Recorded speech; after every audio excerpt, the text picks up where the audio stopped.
Here's what we know right now. One person is in custody, and on that person, police found the suspected drugs in a handgun.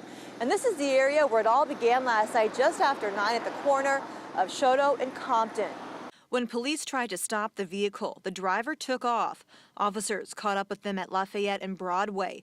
Police say when they made contact, the driver sped off again, this time getting into an accident at the intersection of 9th and Carroll. That's when police say all 3 occupants got out and ran. Police were able to catch one of them.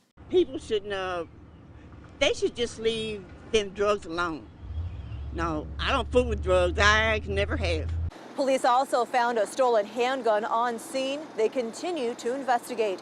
In Midtown, Lauren Posen, News 4.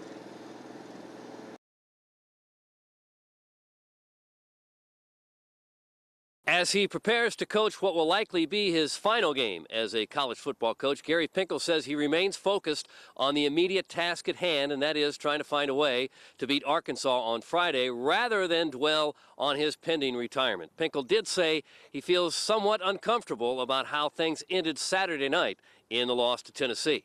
You know, I felt bad the other night, you know, when a couple of players came over and, you know, and picked me up and took me off the field. That was very nice of them to do it. I'm grumpy. You know, I'm not a guy that can, you know, I could coach Virginia Tech. Coach, you know, they lost the game and he's smiling and waving to everybody, and so I'm very, very appreciative of that. Very appreciative of our fans and everything else. But you know, our players and coaches right now there's, you know, transition's going to be taking place, and they have no idea what's going to happen. Pinkel said he feels very bad for his assistant coaches. Most of them have been with him a long time. Not many leave here. There have been a couple move on to bigger and better things, but for the most part, his assistant coaches have been with him a long time, and Pinkel says he's fearing for their future and not knowing what might lie ahead for them. From Columbia, Doug Vaughn, News 4 Sports.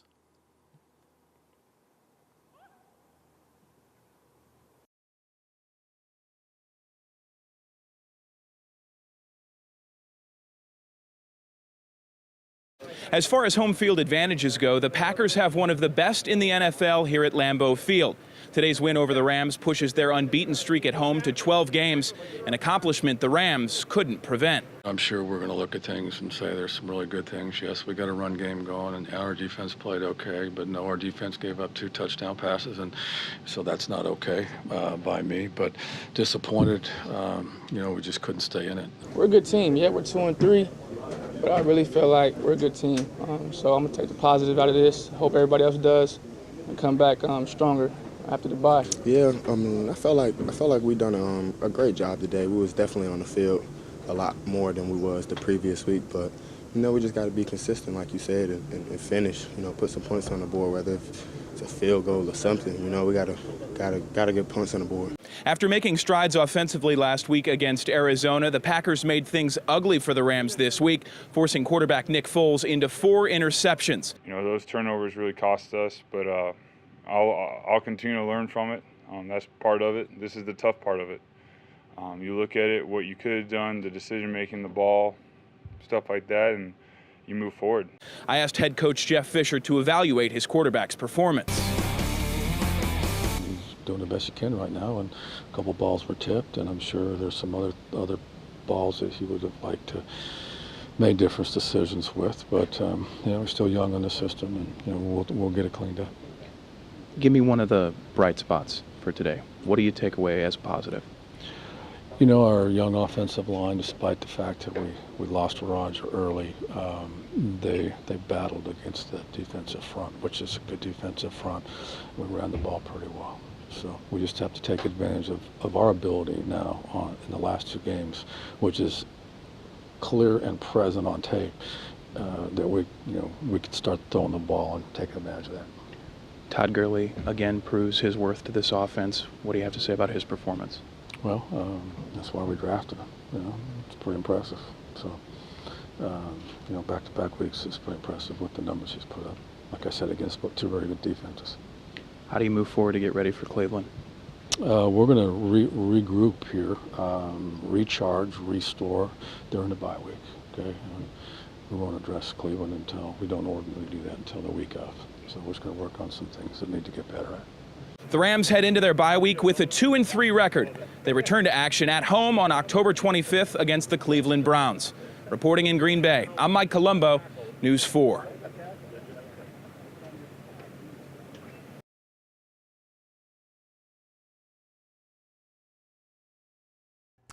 Welcome back to Sports Sunday, joined now by the great Orlando Pace. And Orlando, I've decided after watching the Rams that I don't even like football anymore. You know what? It's tough to watch. There's some areas of that game that's really tough to watch. This Rams team over the last month, just the offense, and they're really setting football back, for decades. And it seems to be getting worse week to week. It is, and the frustrating part about it is it's the same thing week after week. There's penalties. They're not executing well on offense, defense. They're on the field, for a ton of time. It makes it difficult to win some ball games. And Jeff Fisher said after the game today that anybody who would question his team's effort can kiss his rear end. He didn't use the word rear end. Right. But about as animated as we've seen him, he must really be frustrated at this point. Yeah, frustration is probably setting in, with the whole organization. I think anytime you go out and play that poorly on both sides of the ball, any coach is going to be frustrated. And I think I sense what he's saying because he sees how hard that team works throughout the week, but they're not putting it together on Sunday, and that could be frustrating for a coach. Does it look to you like they're playing hard? I mean, are people wrong to question the effort? I think once you're in the NFL, your pride's on the line, everything's on the line. Those guys they're playing hard. They're just not executing. They're not doing the things that they probably do in practice. The plays, they're not, the penalty, the senseless penalties. Dropping balls, not blocking, those type of things. It could be frustrating. I suppose that's the worst criticism you could level at anybody is you're not trying hard. That's probably why he's sensitive to that. Yeah, I think so. I think that's one of those things where, they're not motivating enough. The coaching staff's not motivating those guys. But those are all grown men. They have to be self-motivated. They're in the NFL, and they get paid based on their performance. And those guys want to continue and live the lifestyle they're living. They're going to play hard. Do you think the Stedman Bailey situation could have had anything to do with maybe the team not being focused or ready to play today? I don't believe in those built-in excuses. I know, if anything, they should play harder because their teammates went through that situation in the hospital and things like that. So hopefully that would motivate a team like this. But they're just not executing. This is the same thing: penalties, fumbles, that kind of thing. That's hurting them. What are they going to do about the quarterback situation? Nick Foles really struggled today. He sure did. And he struggled, the last 3 or 4 weeks, but even before he got benched. And you got to, I don't know if you can get a quarterback that the Mannion came in and played, a few snaps. He completed a few balls. You have to get somebody in that fold. Hopefully Keenum can come back off of the concussion and play well. But Nick Foles, he seems like he's in the funk right now. It's going to be hard for him to get out of it. He's regressing. I mean, he looked considerably better than this at the start of the season. What's happened? He lost his confidence or what? I think he lost his confidence. He's been getting hit a lot. He never seems sure in the pocket anymore, like he's almost shell-shocked almost. And it's difficult for a quarterback to overcome that. And once he gets in, maybe he sits out for the remainder of the year, comes back, fresh and ready to go. But there's something that they have to address at the end of the year. Jeff Fisher said that he doesn't think Sean Mannion is quite ready yet. But why not? I mean, can it get any worse? Could the quarterback play get any worse than what we're seeing now? You got to throw somebody in there that's going to complete some balls, running offense. And to be fair to those quarterbacks, their offensive line is a mess right now with injuries, young guys, free agents. I thought that was a part of their offense that they missed last year in free agency and the draft. They brought some young guys in, but they still didn't have that veteran presence on that offensive line. They had really shallow depth, so that's really hurting them now. I know people watching get frustrated to see him throw so many sideways passes and 3rd and 8, let's throw it 2 yards. Is that because the quarterbacks just don't have time? Well, they're trying to get him in the rhythm, too. They want to get him comfortable, especially when you got Nick Foles in there who's been taking a beating all year. You want to get the ball out of his hands quick, get in to some playmakers' hands and see if they can make some plays. And so I think that's why you see all the short passes, the screen passes, because they don't want to see their quarterback get hurt or hit. And Todd Gurley, complete non-factor today, 9 carries, 19 yards. How in the world does that happen? Wow. There's a couple of things you can look at. Is he hitting that rookie wall right now? And the college game is over. This is the last week. But now he still has some more games to play. Is he hitting that wall, or are teams just gearing up for him? Cincinnati has a great defensive front, and they're geared to stop 2 players on that offense. And that's Tavon Austin and Todd Gurley. And if they stop Gurley, they're going to force that quarterback to throw the ball. And we all know that's not their strong suit. Right. You talked about penalties continuing to be a problem. At one point today, they had 3 in a row. 2 false starts on a punt.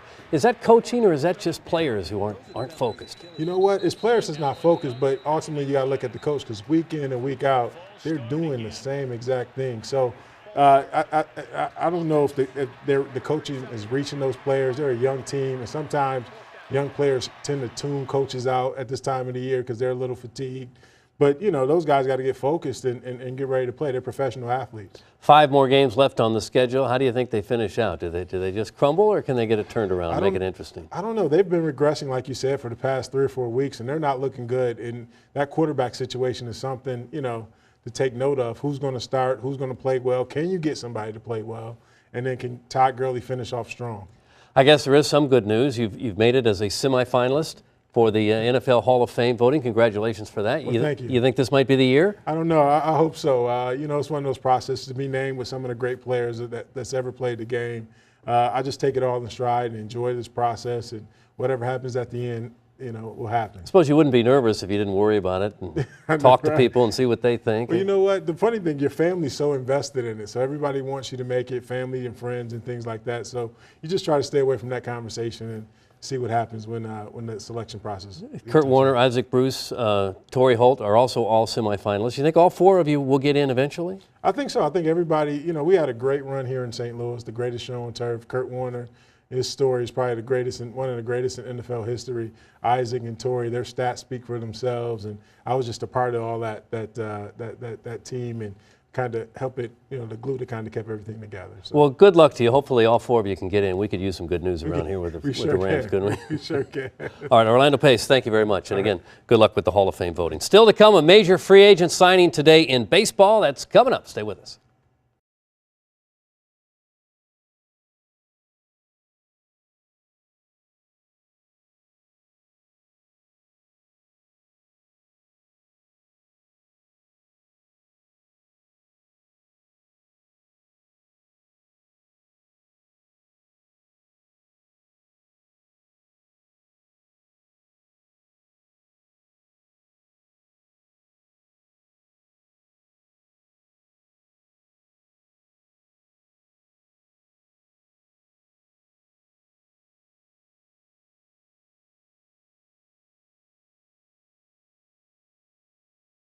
It was pretty special. There was obviously a lot from being drafted in '93 and all the way through my career. And there's been a lot of ups and downs, a lot of injuries, a lot of other things go on throughout the course of my career. So to kind of have the ebb and flow of a career and wind up with that kind of call is pretty humbling and exciting. Yeah, it's funny. You've seen what a Hall of Famer looks like up close. You played with Wayne Gretzky. You played with Brett Hull. You were side by side with Al McInnes. Outside of just God-given ability, what were the traits, Chris, that these guys had that made them the best of all time? Well, I think when you think of Hall of Famers, they obviously have talent, but it's that competitive drive, the work ethic to become the best at their craft, whether it be Hully as a goal scorer or Gretzky as a passer, Al with his shot and his defensive ability. It takes a lot of hard work. I think there's a lot of kids coming up now and a lot of players in the league that are talented. It's what are they willing to do to get to that next level? And you got to have that drive and that competitive drive to push yourself and never be satisfied. You know, I don't think there was one point in my career where I was ever satisfied with where I was at. I had to continually push, whether it be in the gym, on the ice in practice, working on your negatives. Everybody has a flaw somewhere, and you got to work on those. It's not always about working on the things you're good at. So getting better. You have to continually push yourself to get better, and you know, that's something I always try to do. Now, on your way to the Hall of Fame, it was a little rocky in the beginning. You get traded from Hartford to St. Louis, and you know, you go back and think about those years. You know, you get traded for one of the most popular players in Blues history, in Brendan Shanahan. You traded and played for a coach that the fans didn't like. You were considered his guy, you know, and you were young, and you got off to a tough start. How did you survive? Well, I think going through those difficult periods like that one, It kind of makes you who you are and strengthens your resolve that you can overcome any adversity. You know, it wasn't easy coming in as a 20-year-old, getting booed every night, traded for a fan favorite, being Mike Keenan's guy. You start ticking down on the cons list over here, and where's the pro side? But it was, you know, I wouldn't trade it for anything. It made me who I was as a player and a person, and to overcome that adversity and push through and you know, eventually block it all out and just play the game that I love to play and knew how to play. You know, that alone speaks for itself and makes this that much more special, so that I'm able to rise to the challenge and push myself through what seemed like an insurmountable mountain of negativity, and you turn it into a positive and smooth, well, not smooth sailing, but at least you're over the first mountain. Well, when did you break through? When did Chris Pronger and the St. Louis fans become one? When did you become the fan favorite? Was there one moment that you thought, or was it just chopping wood over time? Yeah, I think it was a gradual progression. I think the latter part of that first year, we had a decent playoff, loss in Game 7 at Detroit in double overtime. You know, after the three-quarter mark of the season, when I just kind of decided to just block it out and just get over it. You're going to get booed, and eventually I came to love it. But, you know, I just kind of blocked it all out and played to the best of my abilities and just kind of read and react. I mean, you start thinking too much out there, and you're going to be indecisive, and you're going to make the wrong decision. Just play your game, and eventually I just kind of blocked it all out and did that. Started letting my talent kind of showcase itself, and eventually, as I started getting my act together and training and preparing properly for the season, I think eventually I won over the fans and became a fan favorite. Your feistiness, the grit, hard nose, you know, and you have that little smile to kind of go along with it. A smile only a mom can love. I mean, you irritated people. What was it about your game that just got under people's skin? And where did it come from? Where did that grit come from? You know what? I don't know. I always played that way. Just even growing up, I always played physical. I always was in somebody's face. It's a chess match and a mind game a lot of times. It's who's willing to take more and who can dish out more. You know, it's just battle of attrition. You want to grind on people, and you know, you want people, if they're already thinking about you before the game and they're already thinking, man, I got to go against this guy all night, you've already won. You're already in their head, and it's just a matter of a couple subtle taps here and there to get that sparked again, and you're off to the races. Have you thought about the speech? And if you have, are you writing some notes down? I mean, what's that going to be like? Who do you want to acknowledge, and what's that going to be like when you stand up there and think about your career, a Hall of Fame career? You're pretty far ahead of the game here. I'm trying to get you on this thing down, man. I haven't even thought about that yet. I'm just trying to get my bearings and try to figure out what I got to do. But you know, there's a lot of people. You don't get into the Hall of Fame without a lot of great people surrounding you, a lot of great teammates, coaches, minor hockey folks along the way helping you. I've been fortunate enough to have a lot of great coaches, you know, push me and help develop me into the player I became. And you know, they're obviously going to be a part of it. You know, you don't get there without a lot of help, you know, and support. And you know, you get teammates that you gel with and you play with, that they're an integral part of what you become on the ice and how you play, because on defense, you got another partner there and you got to be in sync. If you're not in sync, it's ugly.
Now with the Bommarito Street Fleet, and Lauren, this is not the outcome they had hoped for.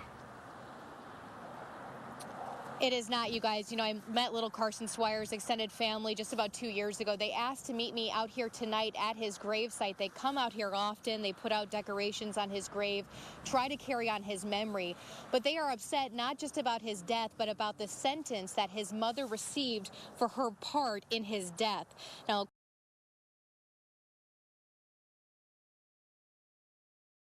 Conference this morning joins us now live from Columbia with the latest. Mo?